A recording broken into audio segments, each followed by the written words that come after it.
Well, good morning again. There are handouts in the back, and want to focus today, as the title says, on basically just analyzing the Proverbs, wrestling with them as what's referred to as a genre, a style of writing. When you think of Proverbs in that regard, the genre is something that does carry over. We know of other proverbial type of things, a penny saved is a penny earned, things that don't necessarily have much to do with biblical revelation. And so we recognize a proverb when we see it, and that's sometimes a help. But we're going to just take a look at the style of writing that Proverbs is in, as well as try to focus on the last couple of chapters.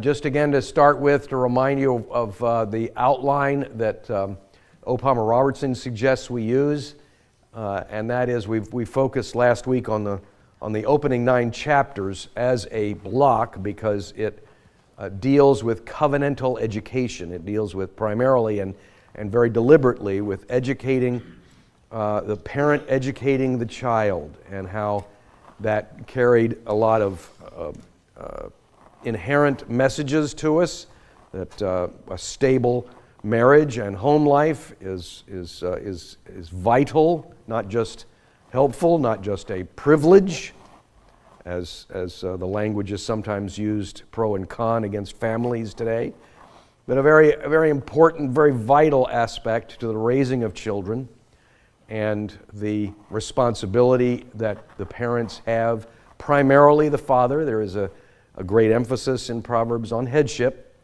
and it's primarily the father's job to teach the wisdom to the children and to call them to account. And we also notice that when the child then gets out into the world, that voice that Proverbs 1-9 calls Lady Wisdom, the conscience comes to mind and keeps, Lord willing, keeps the child from making serious mistakes in his life, and of course that's the challenge we all have growing up.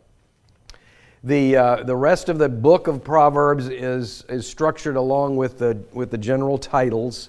There are Proverbs from 10 to 22 that are dedicated strictly to Solomon, and then there is an accumulation of wise ones. We don't know who the wise ones are, but they're probably Solomon's accumulation of these things. And we're reminded by that proverbial wisdom is not limited to just the book of Proverbs, not just the Bible, but because God is a God of order, and our God is a God of wisdom, that wherever wisdom is found, it is from God.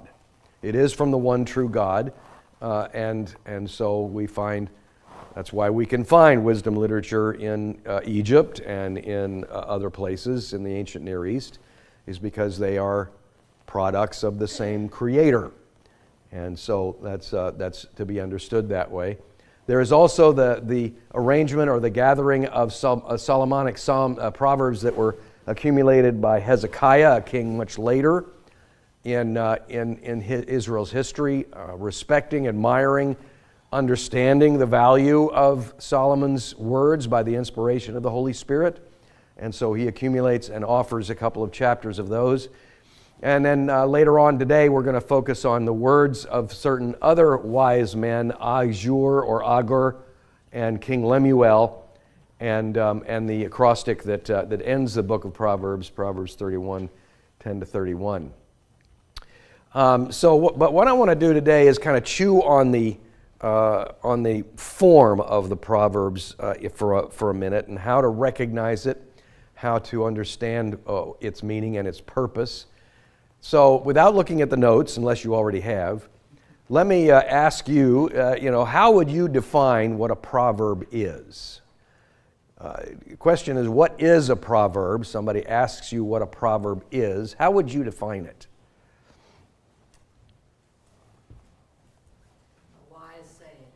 A wise saying. Boy, that's good. That's very brief. A wise saying. Advice, yeah. Advice for living, yeah.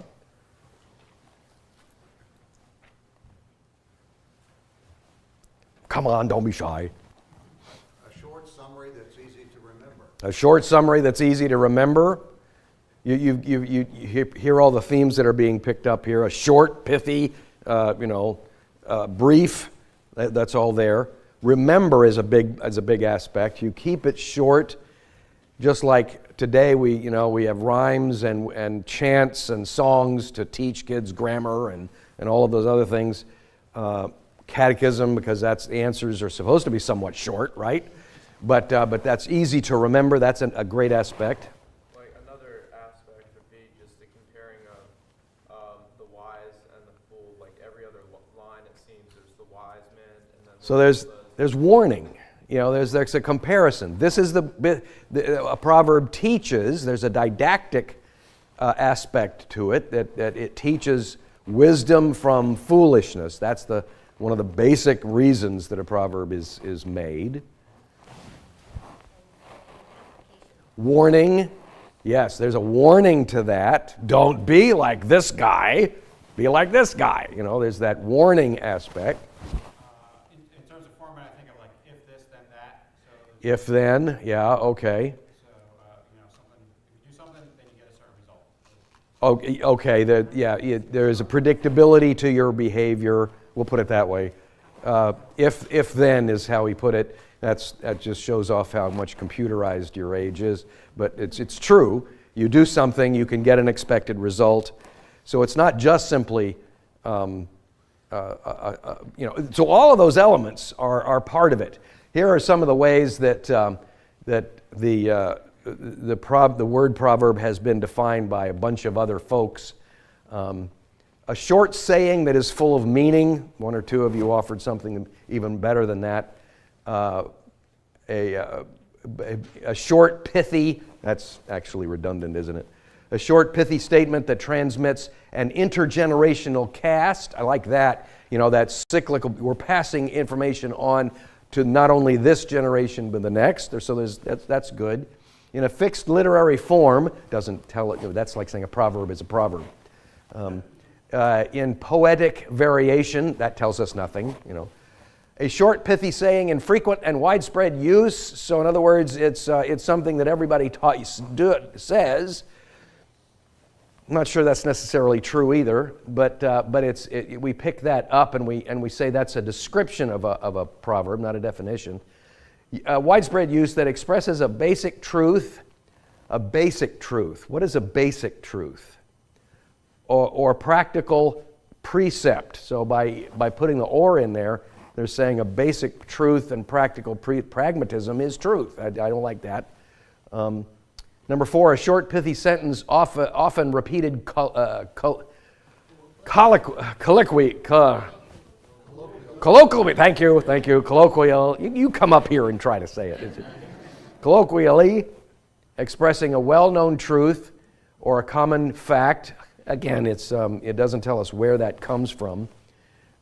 Ascertained by experience or observation. In other words, it's just what people think the truth is. And they say it a lot. A popular saying which briefly and forcibly expresses some practical precept.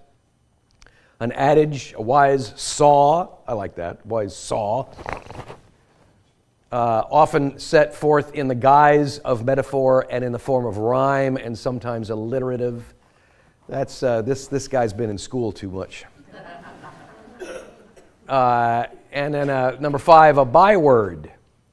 There's the warning aspect to that. A reproach, scolding, don't be dumb, be smart.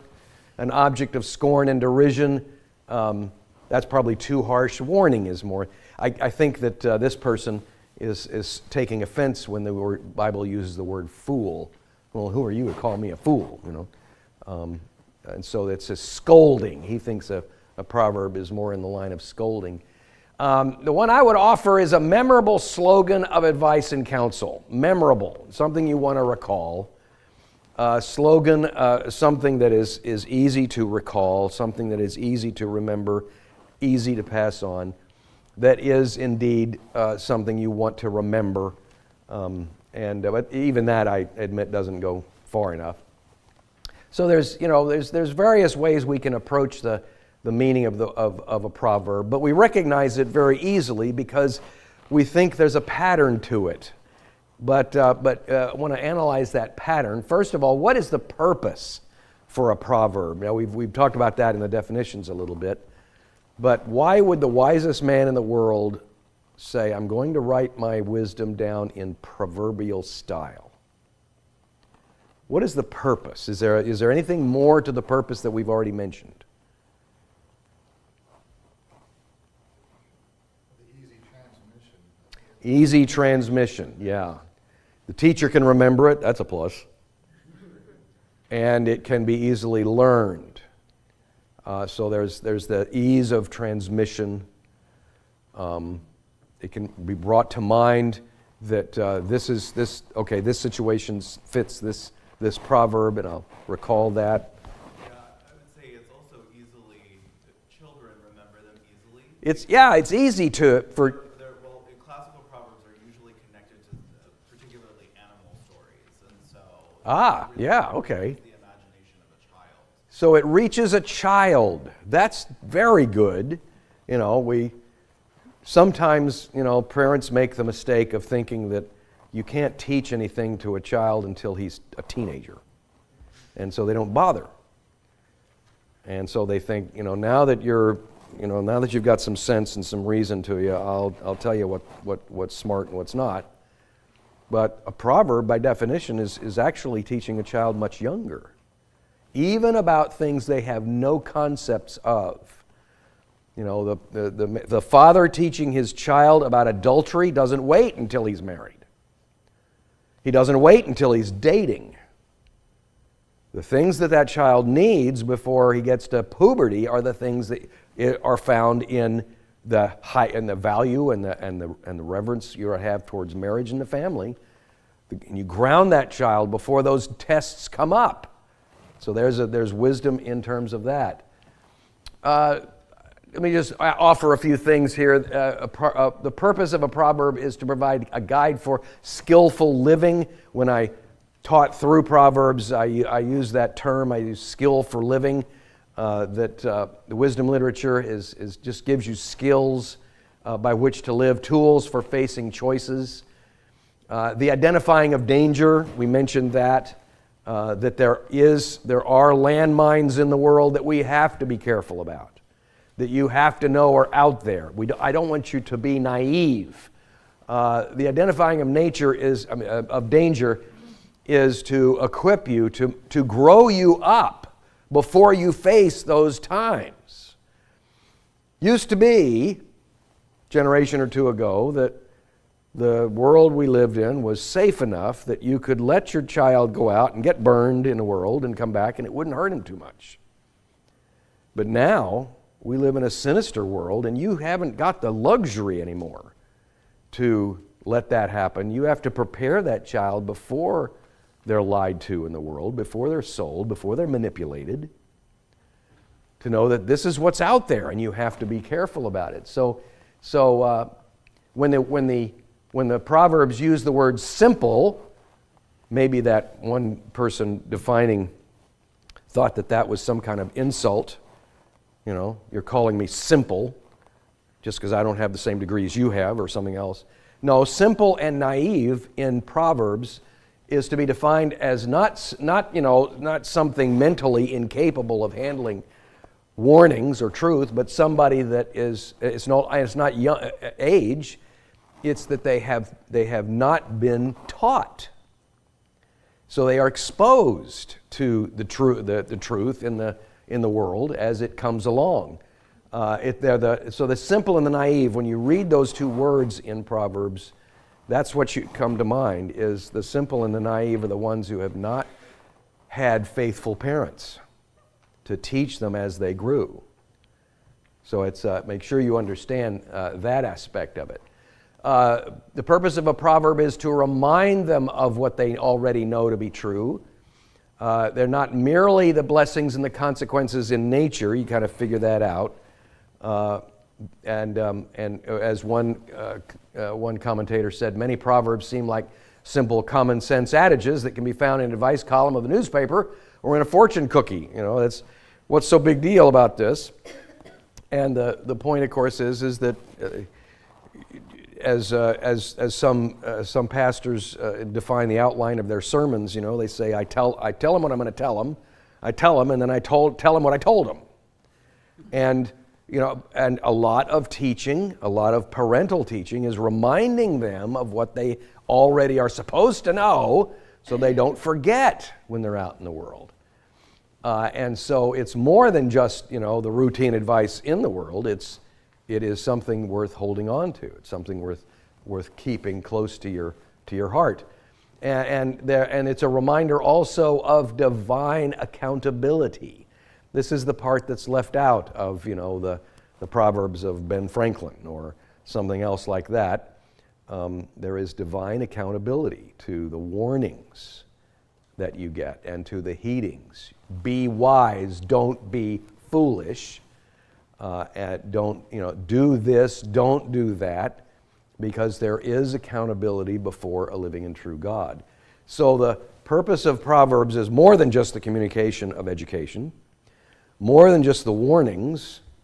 It's the speaking again. It's the underscoring of your relation. You're the child's relationship to God yourself. You must answer to the one true God with whom all men have to do. It's not just Dad's faith. It's not just Dad's religion that we're talking about. You must take a stand. You must realize this God stands before you too. What are you going to do? So even Proverbs, when they're rightfully taught, is a charge to stand before God and answer to Him with the rest of your life, with how not only your profession of faith, oh yeah, I believe in Jesus, and that kind of thing, but how you're going to live. What are you going to do because of your faith? How is that going to make a difference? And so there's all of that with regard to why Proverbs are good tools. That reminds us also of the moral boundaries that are provided for us in a world that is created by God and yet polluted, corrupted by sin. That there is indeed wise choices and there are indeed foolish choices. These are not left up to definition, independent personal definition. Well, I think this is smart. I think this is dumb. I don't think I like that way, so I'm going to go this way. The Bible says no. There are curbs because of the way creation is made that you must abide by and recognize. The wise are not merely the one that is well educated. You might have done a fine job teaching your child as he or she grew up. But it is not a matter of what they know, it's a matter of being persuaded by the truth. That's what the Father is after as well. It's not just simply, can you repeat back to me the catechism? Can you repeat back to me the proverb? But are you persuaded that this is true? Do you understand this? Is this something you will embrace and practice in your life? And of course, the fool, by definition, we talked about the simple and the naive being the ones that were not educated. The wise and the fool are the ones that are both educated in Proverbs. You go back and read Proverbs when it talks about the fool. Again, that is not somebody who is incapable of learning, somebody who is incapable of grasping the truth. The fool is the one who has been taught and yet rejects it. That's the fool in proverbial language. So make sure that when you go into Proverbs, you understand the difference between the simple and the naive, or the simple and the wise and the fool. Let me take it aside for a minute, talking about Hebrew poetry in general. It's good to be aware of the difference. Hebrew, the language of Hebrew is one of the more ancient languages that is out there. It's amazing. I know I speak, let's see, what's the best way to put this?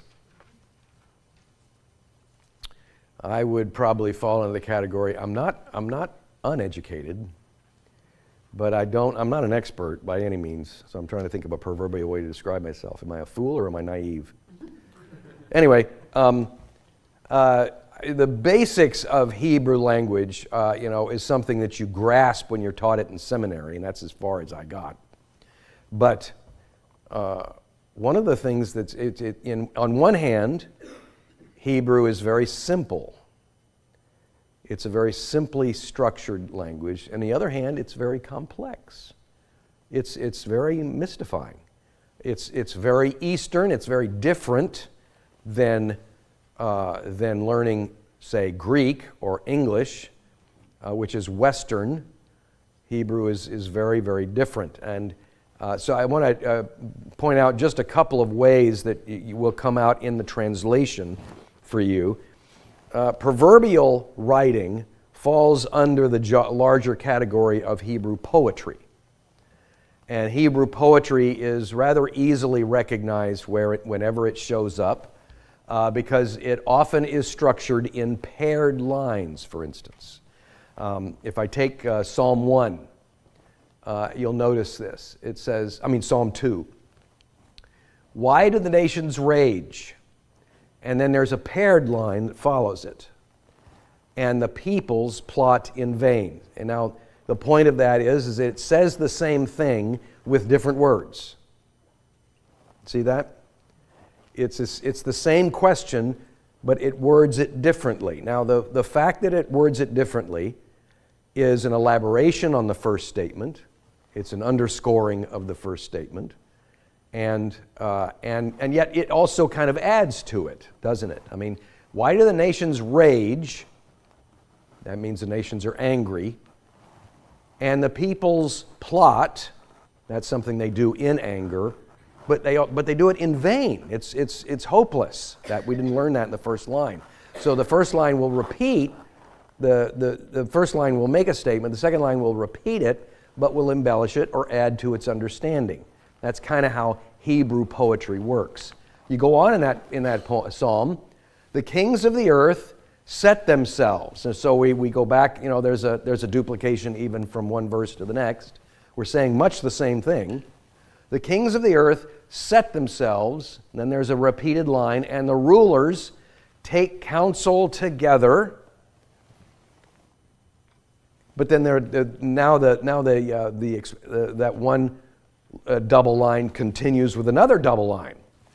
And against the Lord and against his anointed. So the second line again, it adds to the understanding of the first line. And there is a building of what is meant. So you can see that's you can see the building, and yet there's repetition and there's underscoring and a large understanding of what's going on. And then you go on in Psalm 2, and it says, saying, let us burst their bonds apart and cast away their cords from us. Again, same message, but with different words. So that's very common to how Hebrew poetry will work. Prophecy, Hebrew prophecy, is very much the same thing. You find that same kind of duplicated lines in Hebrew prophecy. And we think of reading the prophets like Isaiah, for instance, or any of the others.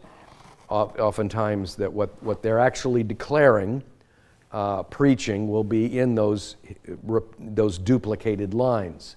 Now, narrative and prose are very different in Hebrew, very different. You have, in a prose structure, when you're telling a story or you're giving an account, you will not have the duplication. You'll have short sentences, subject, verb, object, in a lot of cases, without much elaboration at all. And then the short sentences will be connected very commonly, routinely, even repetitively, with a little squiggle that we now call a vav consecutive, and that little squiggle has been always routinely translated with the word and. And so, for instance, you open up Genesis 1:1, you'll notice that in the translations, those short sentences connected with the word and show up. In the beginning, God created the heavens and the earth was without form and void, and darkness was over the face of the deep, and the Spirit of God was hovering over the face of the waters. You know, when you get to English translations, sometimes the translators get really tired of all of the ands, and so they'll leave some out. So you notice I put it in brackets. That it bothers the flow of English translation. And so, but when you have narrative and prose, it's very, very different, and it's not to be taken poetically. It's not to be interpreted loosely. It's prose is to be taken for what it says, because it's either an historical account or it's a story that it's telling, and it's not to be taken as poetry. And that's a fundamental rule of understanding Hebrew. So we come back to Proverbs and we look at that poetic structure, and you can see that there are proverbs that have a contrast. One of you mentioned that when we wrestled with the definition. We'll have a contrast, and the contrast is often labeled or identified with a word "but" in English. A wise son makes a glad father, but a foolish son is a sorrow to his mother. And again, notice it says the same thing in the opposite, but notice it also includes the mother as the parental authority in the child's life. So it's an elaboration in reverse on the first line. The Lord does not let the righteous go hungry, but he thwarts the craving of the wicked. The wicked are driven by their hunger, and the Lord stifles and thwarts that. So there's an elaboration on that. And again, the contrast is labeled or identified with the word "but." A slack hand causes poverty, but the hand of the diligent makes rich. So there's again a contrast. The positive is on the bottom there instead of on the top, probably for poetic emphasis. But that doesn't mean that all of the Proverbs with contrast uses that "but." Sometimes it's written without it, but it's the same thing. A rich man's wealth is his strong city. The poverty of the poor is their ruin. So you see the contrast very clearly. There are also proverbs that are written without a contrast, and so you'll have the word "and" or "like vinegar to the teeth and smoke to the eyes, so is a sluggard to those who send him." That even takes a while to wrestle with, doesn't it? There's a proverb it's not easy to remember or easy to understand. You give that kind of a proverb because you want the kid to chew on it, don't you? What in the world does that mean? And how does that work? But you commit that child to memorizing that. When he sees it, guess what? That's what that proverb means. And another one without a contrast, but perhaps without that comparison. The one who conceals hatred has lying lips, and whoever utters slander is a fool. So there, it builds on that. It builds on it without making a contrast or a comparison. Character is often revealed more than actions in Proverbs. There are exceptions to the rule, but it's often, Proverbs are taught to build character in the young person. Not so much, just do this because this is the smart thing to do or because you'll get rich, but do this because it's the right thing to do. We talked about that last week, the right versus wrong. And so Proverbs are meant not just simply to give you a skill for living that anybody can do, however foolish they may be in their heart. The goal of Proverbs is always to build the character of the individual. And so there is a lot of emphasis on use the correct weights. Don't lie in business, because it's important to be a man of integrity. That's the point. The righteous are to be humble, not proud. The fool is proud. So don't be proud, because that's foolish. And he is righteous. He takes his faith into his business world and runs his business, runs his associations with other people in interactions in a godly way. He fears the Lord as he goes into his business. The righteous are blameless. Doesn't mean pure, doesn't mean without sin. but it means to be led by that conscience. It means to understand that if a mistake is made, he's going to make it right. He's going to ask forgiveness for sin, that kind of thing. He is upright. He is trustworthy. All of those mean the same thing. They're not to be taken as absolutes. No man is perfect. No one thing that you say is going to be interpreted in precisely the way that you want the words to mean when they come out of your mouth. Those of you who use email know that feeling. People get a message and they think, and they read all kinds of mistaken impressions into it, and and I didn't mean that. We've all been there. We've all done that. We still do it. We do it over and over again. Real problem. We never learn. So we don't see. Okay, this is absolute. We remember that the gospel calls us to be convicted and to repent and to confess and to ask forgiveness and to be restored. So the story of redemption, that cycle of Christian living must be built into understanding this. The righteous are sowers of righteousness, wanting to do good to others as well as to profit for yourself. Sowers of righteousness to impress upon others how important it is that this is the right way to live, this is the right practice to have. The righteous are generous, they're willing to help others, they're seekers of good in themselves and in others. This is where the righteous goes beyond the marriage and the family into the community. The community is made stronger by the wise, and it's torn down. The community is lessened and made weaker by the foolish.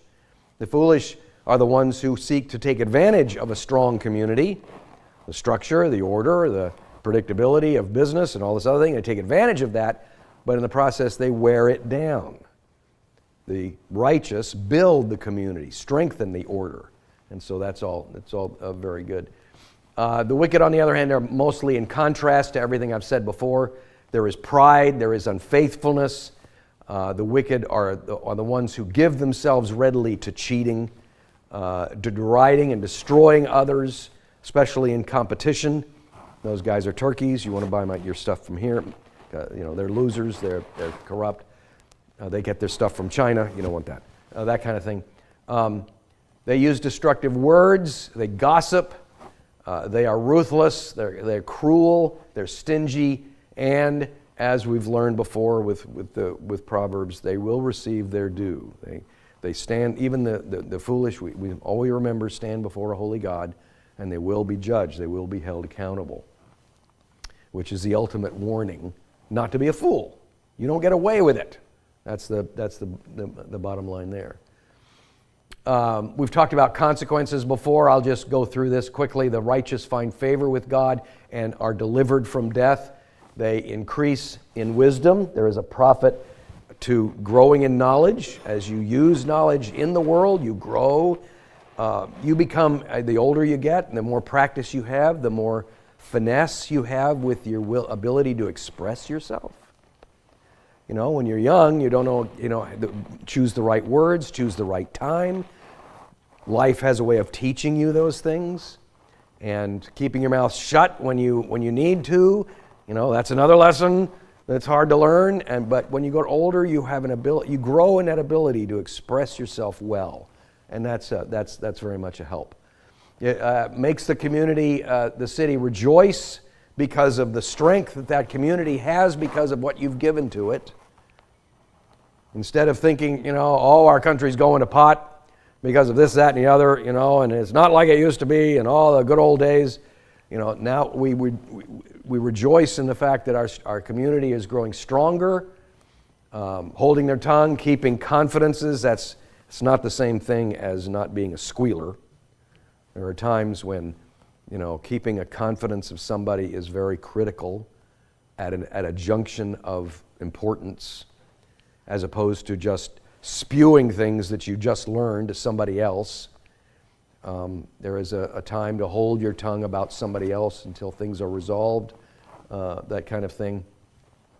The righteous profit, they gain reward, they live, and they are blessed, and they find favor.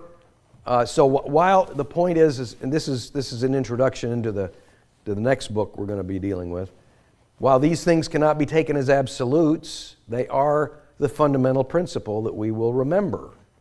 We learn them by what we've been taught. These are the fundamental principles by which life will function, and we want to remember that this is the direction we want to go in. The wicked are brought down by their own hand. They are trapped by their own evil desires. They are followed by troubles through life, and their hope perish at death. They will end up in poverty, and they will be cursed by people and are judged by the Lord. Again, all these things are not absolutes either. You know, when we come to Job, we're going to find out that here's a righteous man who's been brought down, been trapped, followed by troubles through life, and what are his friends going to say to him? It's your fault, right? You know, they've taken all of these things as absolutes. You put your money in, you turn a crank, this is what you get. So Job, because of that, you obviously have sinned. You know, they've taken those things as absolutes. You can't do that. And we've talked about why. Okay. And then lastly, there's something called synthetic parallelism, which is just another way in which the Proverbs are structured. Proverbs 16 says, "Whoever is slow to anger is better than the mighty." Worth chewing on. "And he who rules his spirit." So being slow to anger is not just a character trait. It's not just, okay, Joe was born with a quick temper. It's just what he's like. He just fires off any moment. But if he's taught the Proverbs, what is he taught? He's taught to restrain himself. He might get emotional quickly, but he's taught to restrain that. And if he's wise, he will learn that, and he will restrain. It will show up in his behavior. So even a quick temper is not governing him. He is disciplining that. That's what the proverb means. Ruling his spirit. Ruling his own spirit. That takes practice, takes age, takes a lot of things, right? Is actually better than someone who takes a city. You think of a good biblical example of that? David takes Jerusalem and then gets involved in Bathsheba. You know, he who rules his spirit. Boy, that how profound those few words are. Rules his spirit. That's a definition of wisdom right there. Even a fool who keeps silent is considered wise. That's a benefit I take personally great stock in. If I can just keep silent, I'll be considered smarter than I am. When he closes his lips, he is deemed intelligent. You can fool a lot of people that way, but it still is right, you know. Steadfast love and faithfulness preserve the king. David, you should have learned that. And by steadfast love, his throne is upheld. So there is the same kind of thing, lessons being taught there. When we get into Proverbs 31, we're going to come across this again. Notice he says, steadfast love and faithfulness preserve the king. Right off the bat, you might say, well, okay, that's good to have a king. It's good to have a president, in our case, who understands steadfast love and faithfulness. Good to have a president like that. Well, wait a minute. If it's good for the president, is it good for the common man? Yes, that's the point. You know, if the noble is to govern, he should be ruling over noble men. That's the real reason that the word king is mentioned there. Yeah. Whose steadfast love and faithfulness is this? Because it can be interpreted. I think a lot of these can be interpreted. If you look to Christ, you say, like, because it says steadfast love and faithfulness preserve the king, and by steadfast love, his throne is upheld. That is God. That is God's faithfulness, because we can never have steadfast love Yeah. and faithfulness. Right. And a lot of these things we can't do, and you see a lot of Christ doing this for us. Very good. Very good. When we can. Joshua is bringing in the whole messianic promise here, story of redemption, and he's absolutely right. You know, that's an angle that I haven't brought out. But that's very, very good. Appreciate that. There are also things that just simply fall into the category of statements and admonitions. These are things that are a little more straightforward and are just simply laid out for you. A rich man's wealth is his strong city. The poverty of the poor is their ruin. The heart knows its bitterness, and no stranger shares its joy. Leave the presence of a fool, for there you do not meet words of knowledge. So you have statements, and then you have warnings, admonitions, admonishments. Don't be this way. Leave the presence of a fool. Don't be in the presence of someone who is refusing wisdom. The wise lay up knowledge, but the mouth of a fool brings ruin near. So there are just two more different kind of categories for those duplicated lines. And of course there's the verses in Proverbs 26 that always bring up questions and make you wonder. The admonishing contradiction that we find in chapter 26 verses 4 and 5. Answer not a fool according to his folly, lest you be like him yourself. Answer a fool according to his folly, lest he be wise in your own eyes. And, so which is it? Anybody got any wisdom to venture on this? It's interesting, isn't it? Is it of course the speculative commentators will say, well, this is obviously just a grammatical mistake. Some editor didn't know what he was doing, and so he put these things together, and it just shows how sloppily this stuff was, put and all this stuff. But you think about it, you notice the differences between the two lines. Answer not a fool according to his folly, lest you be like him yourself. What's the meaning of that? You argue with somebody who is deliberately foolish, who's choosing against wisdom, and what do you give him? You give him stage time. You give him opportunity to argue his point when he doesn't deserve it. That's the point.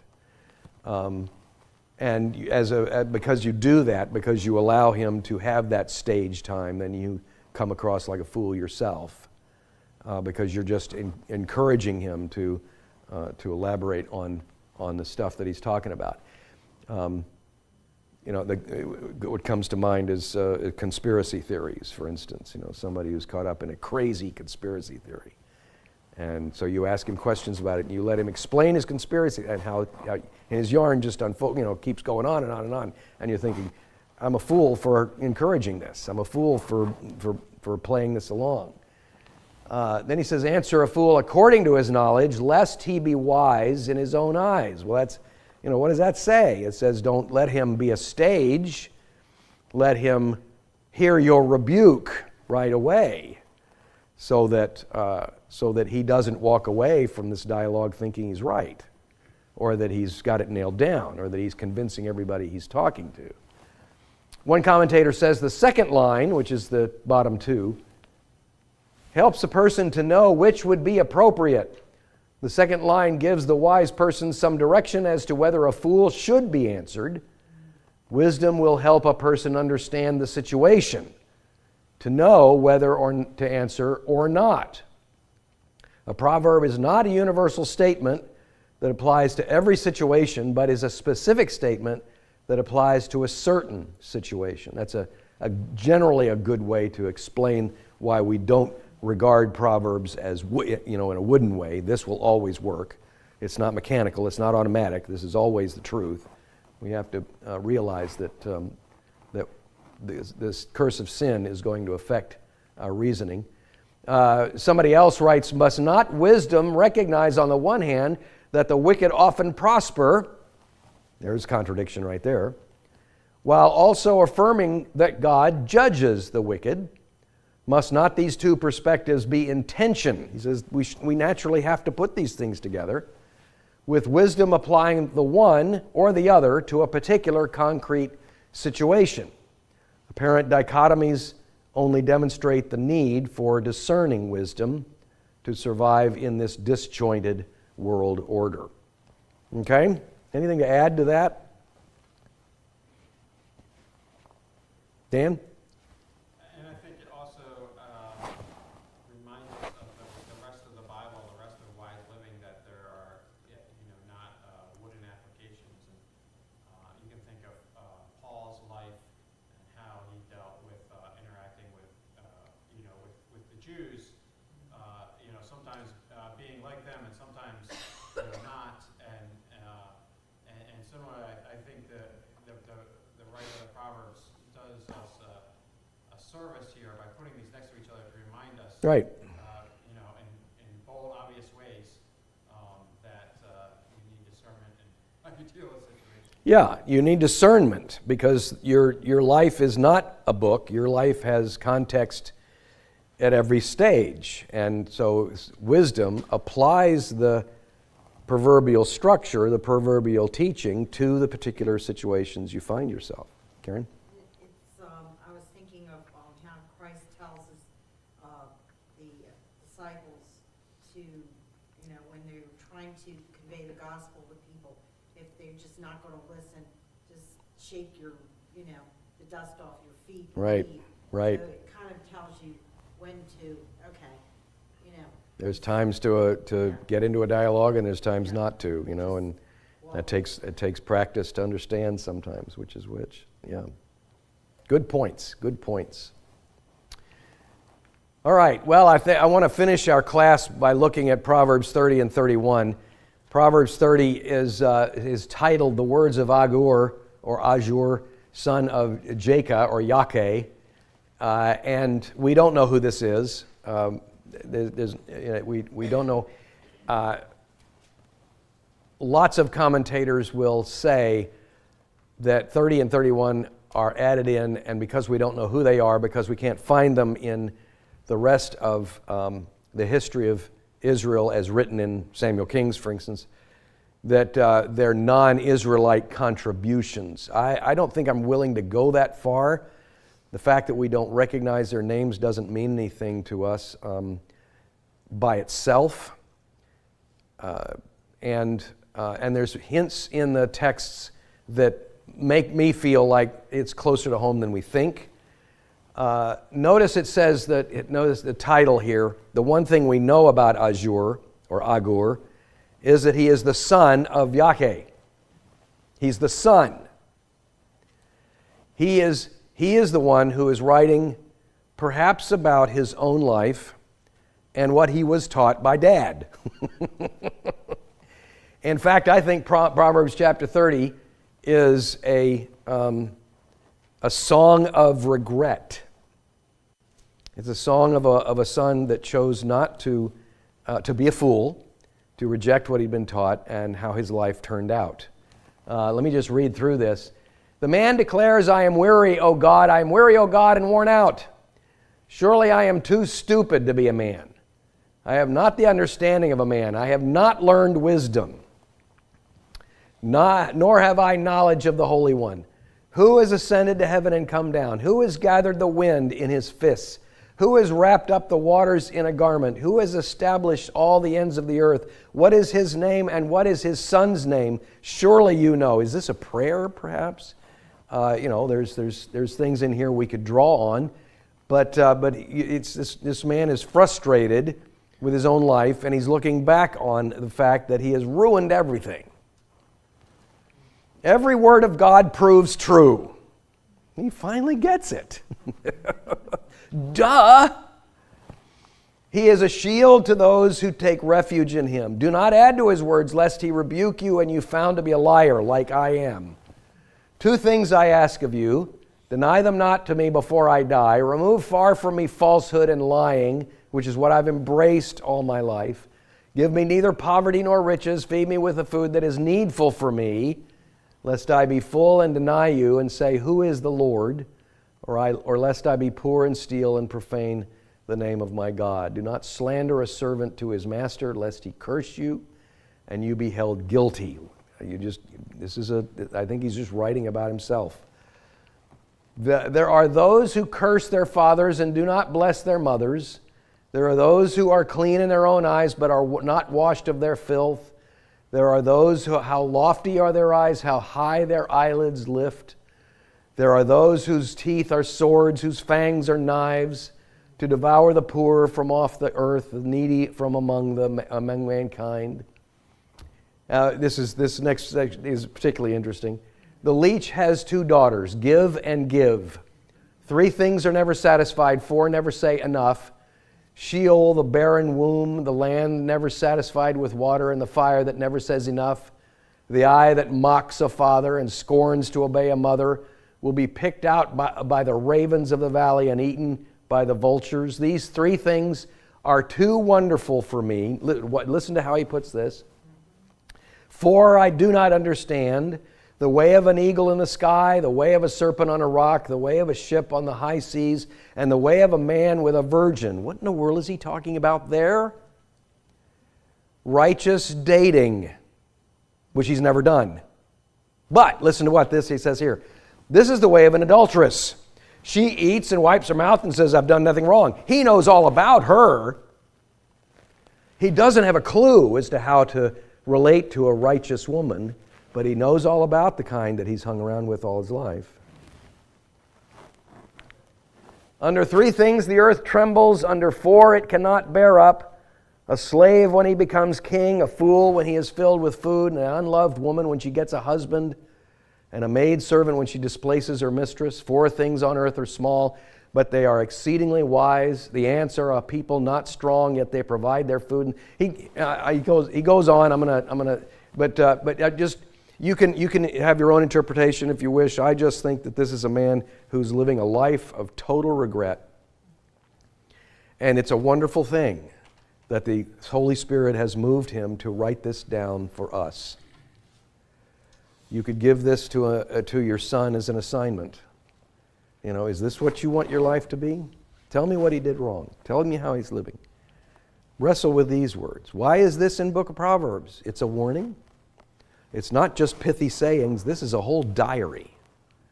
And that's very important to remember. Now we come to chapter 31. This is titled The Words of King Lemuel. Now he's king. He's on top.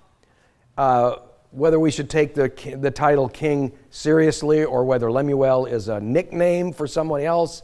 One commentator thinks it's a nickname for Solomon that his mother gave him. Lemuel. Not sure that's true. Anyway. Pastor Martin? Yeah. Are there any commentaries that suggest that 30 is Solomon writing under a pseudonym? Sure. You can find that. Yeah. An oracle from his mother. Now, don't trip over that. Oracle is a confession that this is from the Spirit of God. It's not just his mother spouting information that just seems to be deep. It's meant to say that the Spirit speaks through his mother, and that's exactly the truth. God's wisdom speaks through the mother, and that takes up the entirety of Proverbs 31. Were you aware that Proverbs 31 doesn't start with the wife and the mother? It starts with the man. So it's the mother teaching her son, reminding her son of what wisdom is, because this is how I raised you. I'm leaving these with you. And so King Lemuel is faithful to recall the teaching that he perhaps has lived by all his life, unlike Azur, who is writing how he didn't. What are you doing, my son? Sounds like a mother, doesn't it? What are you doing? What are you doing, son of my womb? What are you doing, son of my vows? Do not give your strength to women. Only a mother can be this strong. This is great stuff. Your ways, don't give your ways to those who destroy kings. It is not for kings. Remember what I said about king earlier. It is not for kings, O Lemuel. It is not for kings to drink wine. She means to be drunk, to give to party, to give to irresponsibility, to cast off the authority that you've been given. If it's not for kings, then it's not good for you either. The lesson is, this is how kings rise to the top. It's not by giving themselves to those things. It is not for kings, O Lemuel, it is not for kings to drink wine, or for rulers to take strong drink, lest they drink and forget what has been decreed and pervert the rights of the afflicted. Justice, righteousness, your integrity is at stake. Give strong drink to the one who is perishing. Give. Sometimes we think, oh, let the dying get drunk. No. Give compassion. Give that which helps to those who are suffering. Don't say, oh, I have a right to drink wine myself to excess now. Give that compassion. Give that sense of relief to others, to those who are perishing. Wine to those in bitter distress. Let them drink and forget their poverty and remember their misery no more. Open your mouth for the mute, for the rights of all who are destitute. Open your mouth, judge righteously, defend the rights of the poor and the needy. So she's very strong to her son. Straighten up. Remember what I taught you. Good stuff. And then comes that section that we're much more familiar with, and we're out of time. But you know how this goes. I'll just simply start with the first verse, which is, of course, meant to be scolding to girls, to young women when they're growing up. An excellent wife who can find. Why? Because the girls are all chasing after wind. They're looking for this. They're chasing after that. They're being told fancies. They're wrapped up in this, that, and the other. A wise woman will teach her daughter to be wise, to be industrious, to know what she needs to find in her life when she is an adult. It's, feminists say they hate these words because, oh yeah, you're only your wife and mother and that's all you're going to be. This woman is more than a wife and a mother. But everything she does, business, etc., run servants, the whole bit, is to benefit her family. So she isn't a second career woman. She is doing everything to benefit her husband and her family. That is the feminine side of what the husband is also called to do. Everything he is called to do is for the benefit of his marriage and his family. But they are on two opposite ends working toward the middle. And so Proverbs begins with 1 through 9, telling a young man what it means to be a man, and it ends with telling a young woman what it means to be a woman. And so they both need to be embraced. They both need to be understood. This section is what is in the form of what they call an acrostic, which is, it's not a pithy saying. It's not just two lines that you're going to remember, but it's every letter of the Hebrew alphabet starts a verse. A, B, C, D, E, F, G, H, I. So that the girl, once taught, can go right through the alphabet and remember the whole thing. And that's on purpose. There are psalms that have the same kind of structure. It's just a good memorization technique.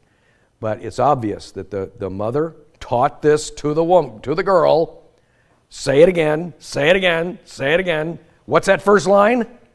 What are you going to be? You can just hear.